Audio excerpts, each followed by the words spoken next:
द्वारकाधीश मंदिर से करीबन 12 किलोमीटर की दूरी पे ये शिवराजपुर बीच है।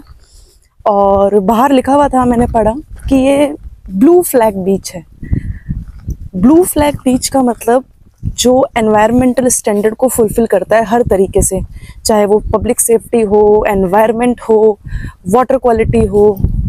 बाकी आगे चल के देखते हैं।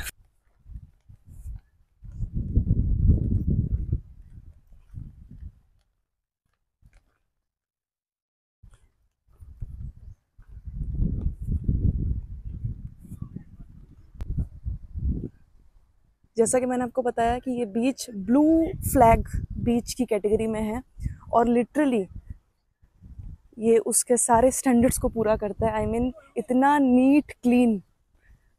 मैं अभी आगे जाके आपको वाटर की क्वालिटी भी दिखाती हूँ। आई होप वो भी क्लियर ही होगा। Let's see.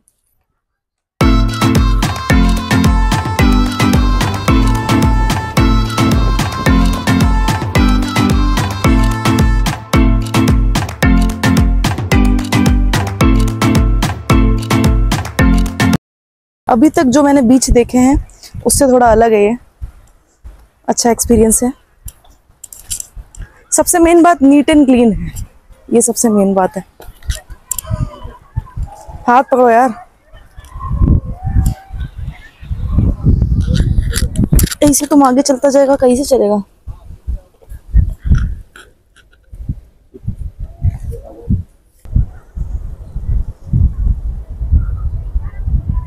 इस बीच का पानी एकदम क्रिस्टल क्लियर है, प्रॉपर ट्रांजी।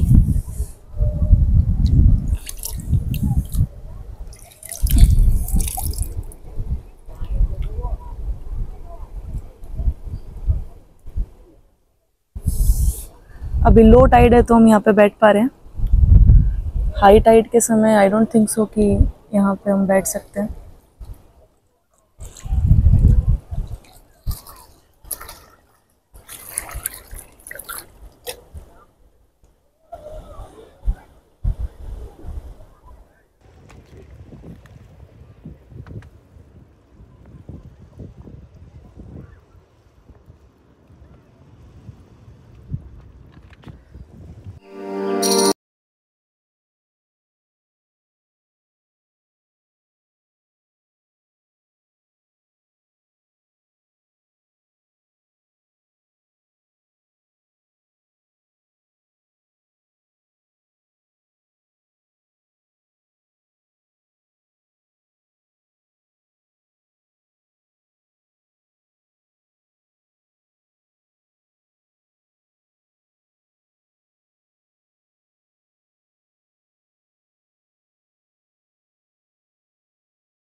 जरूर आए, बहुत ही neat and clean.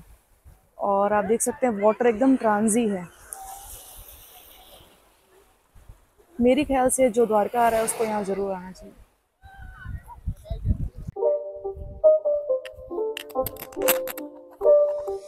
It's not a game, it's a rich thing.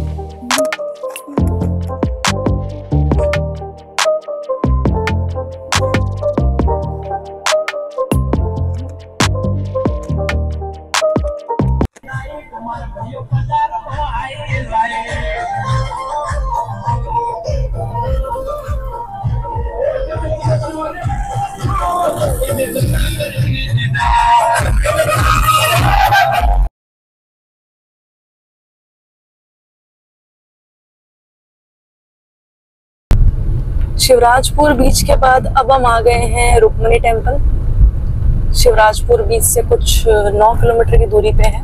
Dwarkadhish यहाँ से फिर आगे 3 है। दर्शन करते हैं और आगे चल के आपको इसकी कथा के बारे में भी जानकारी देते हैं।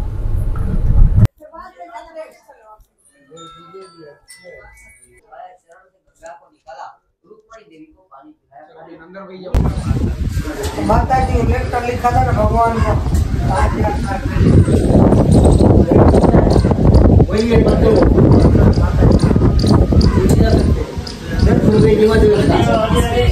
7 श्लोक लिखे थे क्या? 7 श्लोक है। और वो पढ़ते हैं डेली आप इधर? हाँ डेली पढ़ते हैं। तो देखो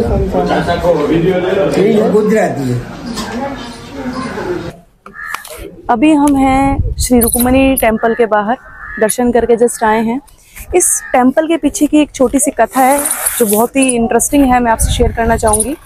जैसा कि रुक्मणी जी श्री कृष्ण की पहली पटरानी थी, अमरावती महाराष्ट्र की रहने वाली थी, और दुनिया का पहला प्रेम पत्र रुक्मणी जी ने श्री कृष्ण को लिखा था। और उस पत्र में रुक्मणी जी ने श्री कृष्ण को यह लिखा कि आप मेरा, मैं आपको मन ही मन अपना जीवन साथी मान चुकी हूँ और आप मेरा हरण करके यहाँ से ले जाइए। श्री कृष्ण द्वारका से रुक्मणी जी का हरण करने अमरावती गए और उनको वहाँ से लेके आए। ऐसा उन्होंने इसलिए किया क्योंकि रुक्मणी जी का विवाह शिशुपाल के साथ तय हुआ था और वह यह विवाह करना नहीं चाहती थी, इसीलिए श्री कृष्ण ने उनका हरण करके वहाँ से उनको लेके आए।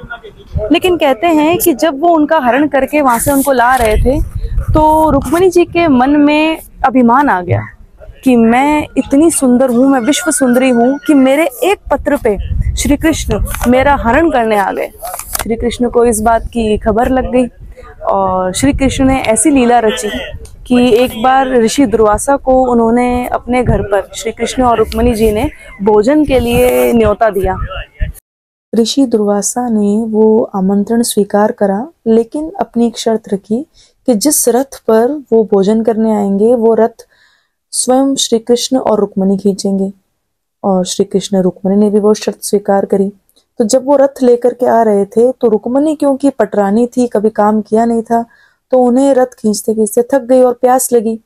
श्री कृष्ण ने इस बात को समझा और उन्होंने अपने पैर के अंगूठे से धरती को कुरेदा और वहां से माँ गंगा प्रकट हुई और रुक्मणी जी ने वो जल पी करके अपनी प्यास बुझाई।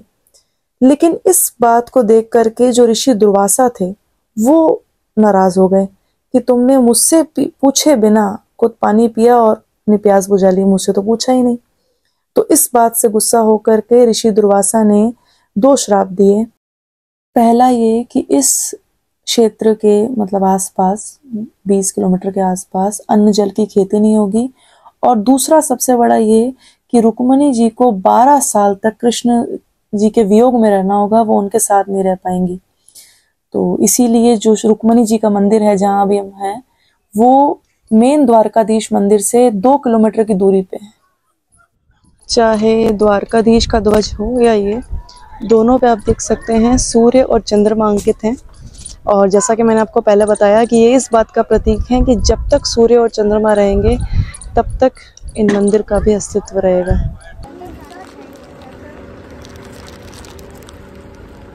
ये लो, लेके आओ इधर।